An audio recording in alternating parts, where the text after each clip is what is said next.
Hi friends! ఈరోజు story. Kiran ఒక school పిల్లవాడు. అతను ప్రకృతిని చాలా ఇష్టపడేవాడు. ఒకరోజు అతను తన ఇంటి ముందు ఒక చిన్న మొక్క నాటాడు. ప్రతిరోజు దానికి నీళ్లు పోసేవాడు. దాన్ని జాగ్రత్తగా చూసుకునేవాడు. కొన్ని నెలల తర్వాత ఆ మొక్క ఒక పెద్ద చెట్టుగా మారింది.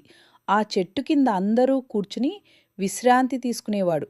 గ్రామ ప్రజలు కిరణ్ను మెచ్చుకున్నారు. అతని పని అందరికీ ప్రేరణగా మారింది. కిరణ్ చాలా సంతోషించాడు. ఇప్పుడు మనం ఈ స్టోరీని ఇంగ్లీష్లోకి మారుద్దామా? కిరణ్ ఒక స్కూల్ పిల్లవాడు అన్నప్పుడు బాయ్, స్కూల్లో చదువుకునే అబ్బాయి అని. సింపుల్గా Kiran is a school bye. అతను ప్రకృతిని చాలా ఇష్టపడేవాడు.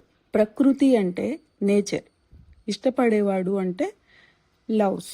He loves nature.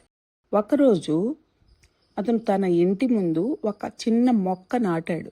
One day అతను ఒక చిన్న మొక్క, స్మాల్ ప్లాంట్ నాటాడు. అంటే మొక్క నాటాడు అన్నప్పుడు ప్లాంటెడ్ అని వస్తుంది.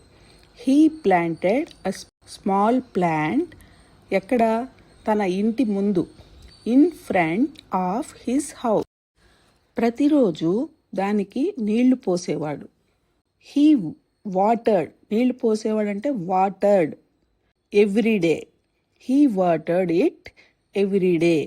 దాన్ని జాగ్రత్తగా చూసుకునేవాడు. జాగ్రత్తగా అన్నప్పుడు కేర్ తీసుకున్నాడు. So he took care of it. కొన్ని నెలల తర్వాత ఆ మొక్క పెద్ద చెట్టుగా మారింది. కొన్ని నెలల తర్వాత అన్నప్పుడు ఆఫ్టర్ సమ్ మంత్స్ ఆ మొక్క, ది ప్లాంట్, పెద్ద చెట్టుగా మారింది. Became a big tree. ఆ చెట్టు కింద అందరూ విశ్రాంతి తీసుకునేవారు. People rested under the tree. విశ్రాంతి అన్నప్పుడు రెస్ట్ తీసుకునేవారు. రెస్టెడ్ ఎక్కడ? చెట్టు కింద, under the tree. So people rested under the tree. గ్రామ ప్రజలు కిరణ్ను మెచ్చుకున్నారు.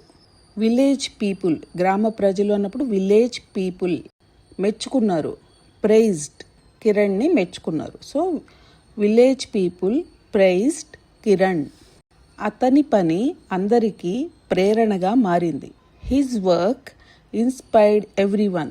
ప్రేరణ అన్నప్పుడు ఇన్స్పైర్డ్, అందరికీ, ఎవ్రీవన్.